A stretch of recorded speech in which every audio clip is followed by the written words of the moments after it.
Hello, if you're wondering if you need to use a waterproof case for GoPro Hero 13, then the answer is technically no.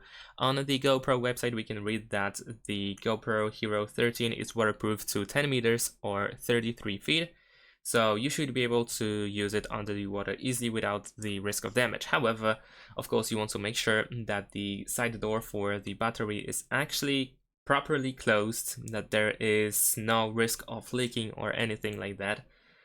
So just to be sure, you can of course buy the waterproof case, and better be safe than sorry.